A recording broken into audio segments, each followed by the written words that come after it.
Olá, crianças! Vamos dar continuidade ao nosso estudo com essa linda imagem aí do lobo cinzento, né? Aquele que deu a origem aos cachorros, aos nossos cachorros.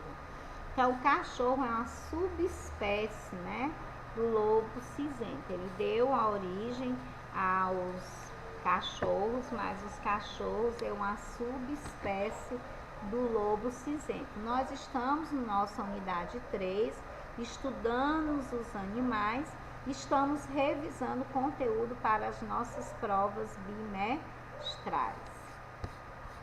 Então, vamos dar continuidade, falando sobre onde vivem os animais e como eles são classificados. Conteúdo lá no início, né, do mês de agosto, quando nós retornamos das nossas férias, tá certo? Nós temos aqui exemplos de alguns animais considerados terrestres. Nós temos a girafa, o leão e a girafa, o leão, o cachorro e o gato. São exemplos de alguns animais terrestres, né? Os animais que realizam a respiração pulmonar possuem 2 pulmões localizados, um em cada lado do peito. Os pulmões possuem muitos vasos sanguíneos, né? O gás oxigênio que chega aos pulmões é captado pelo sangue e então é distribuído para todas as partes do corpo, né? Então, são os animais que vivem e se desenvolvem na terra sem a necessidade da água para sobreviver e que possui a respiração pulmonar. A necessidade da água para sobreviver, que está se falando aí, não é que o animal terrestre ele não precise de água, ele precisa de água para viver, para tomar, para se hidratar, né? Para a água ficar no seu organismo, não para viver no ambiente de água. Tá certo? Então, o ambiente, o habitat do animal terrestre é a terra. Ele necessita da água para beber, né? Assim como os seres vivos, né? Como todos os seres vivos precisam. Certo? Então, os animais de ambiente aquático, como por exemplo a baleia, né? A estrela do mar, os peixes e o cavalo marinho, são animais que vivem e se desenvolvem na água e respiram por brânquias. Aqui nós temos uma imagem da página 142 do nosso livro, onde vocês encontram um peixinho aí, né, com as suas indicações de entrada de água, de saída de água, porque a água entra pela boca e sai pelo opéculo, né? E as brânquias, que são os órgãos responsáveis, né, pela respiração, tá certo? Então, esse esquema aqui, né, sobre a respiração de animais de ambientes aquáticos, você encontra na página 142, e é conteúdo de prova. Nós temos ainda também na página 142 um complemento, tá certo? Em geral, as brânquias ficam escondidas dentro de uma cavidade protegida por uma estrutura chamada de opéculo, né? Certo? Os peixes têm a parte lateral da cabeça, eles ficam na lateral da cabeça do peixe, certo? Então, vocês conseguem perceber na imagem A e na imagem B, né, os opéculos, tá certo? Na imagem C, vocês já vão ver outro tipo de imagem, né? Outro tipo de proteção, tá certo? Então, quem protege o tubarão não são os opéculos, e sim as fendas, tá certo? Outros animais aquáticos apresentam fendas branquiais e não possuem opéculos, como é o caso do tubarão, que você pode observar na imagem C. O livro de vocês tem, é como se fosse uns cortezinhos, né? Essas fendas que tem no tubarão, tá certo? Faz o papel que no peixe tem, né? Os opéculos. Aqui nós temos algumas dicas importantes que vocês podem encontrar na página 143 para quando você for ao supermercado comprar os peixes, né? Para você comprar peixes com boa qualidade, né? De boa qualidade para o consumo, tá certo? Então a dica é prestar atenção nos olhos, se os peixes são frescos, se possuem olhos brilhantes. Peixes com olhos opacos, sem brilhos, eles devem ser descartados. Significa dizer que eles não estão tão bons para o consumo, tá certo? Optar com os peixes inteiros. Quando a gente compra aqueles peixes cortados, você pode estar... Eles são mais fáceis, os peixes inteiros são mais fáceis de ver se o produto está realmente bom, né? Quando você compra um peixe cortado, você não sabe se aquela parte que foi cortada, a outra parte não estava boa e só tá boa aquela lá, entendeu? Então, uma das dicas importantes é você comprar sempre o peixe inteiro. Verificar se a escama está bem presa, né? Bem presa ao corpo do peixe. Caso não esteja, se a escama estivesse soltando com facilidade, significa dizer que esse peixe não está fresco, né? Não está bom para o consumo. E observar se o peixe está brilhante, se ele não tem mancha, se ele não tem furos ou cortes. Essas são algumas dicas importantes para você comprar um alimento bom para o consumo. Na página 154, nós vamos estudar sobre animais próximos aos seres humanos. Nós falamos muito sobre os seres primitivos, né? Que foram os primeiros seres humanos da humanidade e da sua importância, né? Porque através dele vieram as primeiras descobertas, as primeiras modificações, transformações, né? Para a nossa para a humanidade, né? Então, no início da humanidade, o ser humano era mono, ou seja, ele não tinha moradia fixa e estava sempre se mudando de um lugar para o outro, à procura de quê? De alimentos, à procura de água, né? Então, ele coletava os alimentos da natureza e ele pescava, né? Ele caçava. Então, quando esses alimentos naquela região que ele estava morando acabavam, ele tinha que procurar um novo local. Então, cansado dessas situações de estar todo o tempo mudando de um lugar para o outro, foi que ele fez? Ele resolveu plantar, né? Criar, né? Cultivar o seu próprio alimento. E passou também a criar, domesticar alguns animais e criar, com o objetivo de quê? De ter uma residência fixa e não precisar mais estar se deslocando de um lugar para o outro para atrás dos seus alimentos, tá certo? Então, os seres humanos, eles caçavam animais e colhiam os vegetais consumidos, né, comestíveis encontrados na natureza. Então, é um conteúdo aí da página 154.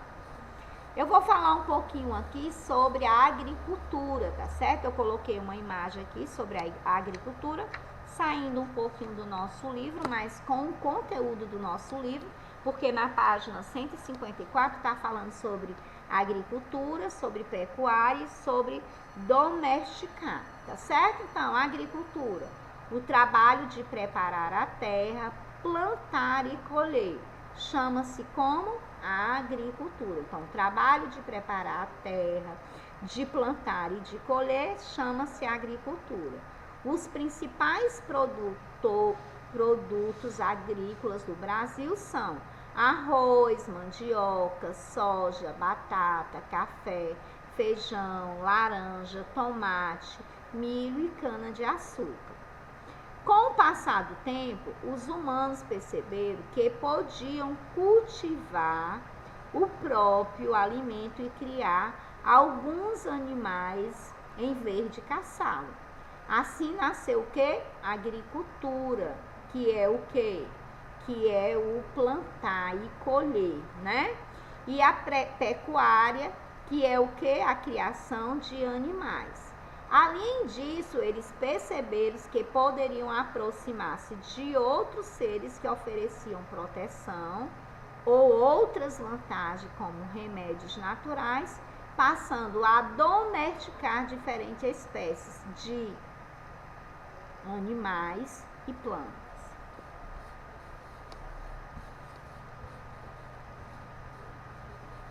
As pessoas que trabalham na terra chamam-se como? Vocês sabem? As pessoas que trabalham com a terra chamam-se agricultor, né? Trabalham Então, pecuária. A pecuária é o trabalho de criar e cuidar do gado, dos animais, né? Existe na pecuária do Brasil a criação do gado, que são os bovinos, né? As bovinoculturas, né? Os bois. O suíno, que são os porcos, a suinocultura. Existe os ovinos, que são os carneiros, ovinocultura. Caprinos, que são as cabras, caprinocultura. E os equinos, que são os cavalos, as criações de cavalo. Então, a criação de boi é a maior do Brasil e vem apresentando crescimento nos últimos anos, fornecendo leite, carne, leite e couro. A criação do gado pode ser feita de forma extensiva ou intensiva, né? As extensiva, o gado é criado às vezes sem muitos cuidados, em grandes pastos onde se alimentam da vegetação. Já nesse tipo, a criação de gado é destinado ao corte, sendo abatido para fornecer principalmente a carne. A criação intensiva, o gado é criado em espaços menores, né? Quase sempre confinados, isto é, dentro de estábulos. Eles são vacinados, recebem alimentação e há uma preocupação maior com a higiene desses animais e do local onde eles vivem. Por que será que tem essa diferença, hein, gente? Então, vamos ver. Eles são destinados ao fornecimento do leite, o gado leiteiro, e de carne, o gado de corte. Ainda existem outros tipos de criação de animais no Brasil. A avicultura é a criação das árvores, né, para o fornecimento da carne e de ovos. A apicultura, que é a criação de abelhas, né, para a produção de quê? Do mel e da cera. Sericultura é a criação do bicho da seda, né, que produz os fios da seda, que são transformados em tecidos pela indústria. É muito importante esse material. Ranicultura é a criação das rãs, né? Fornecimento de rãs. Tem muita gente que usa esse tipo de criação. Aqui é o conteúdo do nosso livro, com explicação do nosso livro, que é a bovinocultura, a suinocultura, que é o conteúdo da página 163. Então, vamos lá. Bovinocultura é o nome dado à criação dos bovinos, que são os bois e as vacas. E essa criação tem como finalidade principal a produção do leite, carne e ovo. A vaca é a fêmea do boi ou do touro, e seus filhotes são os bezerros. Já a suinocultura, que a suinocultura é o nome da criação de suíno, como costumamos chamar os porcos. A criação de suíno tem como finalidade principal a produção da carne. A porca é a fêmea do porco e seus filhotes são os leitões.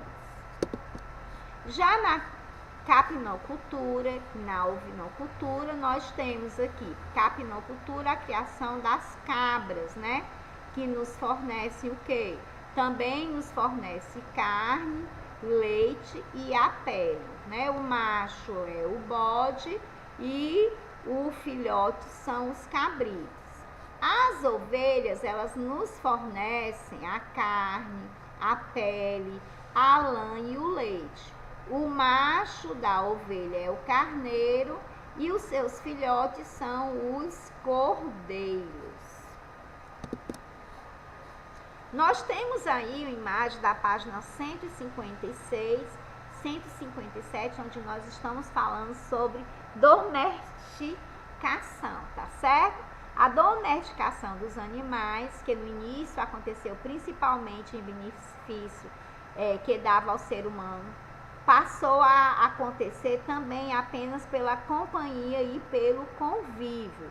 Além dos cães, né, dos cachorros e gatos, atualmente são domesticados tipos diferentes de animais, como os pássaros, as tartarugas, hamsters, peixes, camaleões, entre outros animais. Vale lembrar para vocês que alguns animais precisam de autorização, né, para serem criados em casa. Aqui nós temos o que? Um gato, aqui nós temos o coelho e nós temos um hamster, né? Que aparentemente estão convivendo muito bem no seu ambiente doméstico. Agora nós vamos falar um pouquinho sobre o sol, né? O sol e as suas queimaduras, os cuidados que nós temos que ter com as nossas peles, cuidado que nós temos que ter para nos proteger contra esse sol excessivo do nosso estado, tá certo? Então, no período entre 10 horas da manhã e 4 horas da tarde, é muito arriscado ficarmos expostos ao sol, mesmo quando esse dia está nublado. Durante este período, as radiações do sol são mais intensas e corremos o risco de nos queimarmos. Por isso, para não sofrermos qualquer tipo de queimadura, devemos evitar ficar ao ar livre durante esse horário de 10 horas da manhã até as 4 horas da tarde, que geralmente é o horário que as pessoas vão para a praia, né? Aqui a menina tá passando o quê? O protetor solar, ela tá com chapéuzinho, mas ela tem que estar no horário que seja antes de 10 horas, porque no horário de 10 horas até as 4 horas da tarde é um horário muito arriscado, certo? Então, você sabe que qualquer parte do corpo pode sofrer queimadura solar? Então, para evitar essas queimaduras, o ideal é utilizarmos alguns acessórios, como chapéu, óculos de sol, que são adequados, né, para o sol. Usarmos também protetor solar para o corpo, para os lábios, além de roupas que ajudem nessa proteção. Ultimamente, quando vamos à praia, a gente percebe muitas crianças usando manga longa, né? Que são apropriadas para o excesso daquele sol, desse horário que não deve ser usado, né? Que é de 10 horas às 4 horas da tarde. Essas medidas são indispensáveis para a nossa saúde. Então, aqui nós temos alguns exemplos de cuidados que nós devemos ter, né, com relação ao sol, tá certo? Então, alguns cuidados que nós devemos ter. Estou concluindo a aula, certo? Alguns cuidados que nós devemos ter. Quando sofremos com queimadura solar, geralmente notamos os sintomas nos sinais só depois de algumas horas. Começa a arder a pele e tudo mais, né? Por isso é importante nos protegermos, mesmo que eles ainda não estejam aparecendo, para nos prevenir. Prevenção é o melhor remédio que nós temos. Nós estamos vendo uma imagem de uma criança que pegou muito sol, que não usou protetor solar e que ficou exposto ao sol num horário inadequado. Então, aqui, você Você conhece alguns sintomas das queimaduras solar? Então vamos ver alguns sintomas. São dor e vermelhão, pele quente e sensível, descamação da pele, formação de bolhas em alguns casos, dor de cabeça, febre, calafrio e cansaço, insolação que impede a atuação correta do mecanismo de transmissão e o resfriamento do corpo. Então, são alguns dos sintomas que você deve observar se você está percebendo, tá certo? Então, aqui eu tenho mais conteúdo de estudo antecipado, né, para a nossa provinha de ciência, que acontecerá no final do mês de setembro. Estudem também os conteúdos do caderno, né, as atividades do caderno. Eu finalizo mais uma aula de ciências. Um beijo, fiquem com Deus e até a próxima. Olha só a imagem, né? A vitamina D, né? Sol é a vitamina D, sabia? Então, se você usar ele durante 15 a 20 minutos, você tá já recebendo no seu corpo a vitamina D. Uma informação também muito importante que foi dada na aula anterior. Beijo, fiquem com Deus.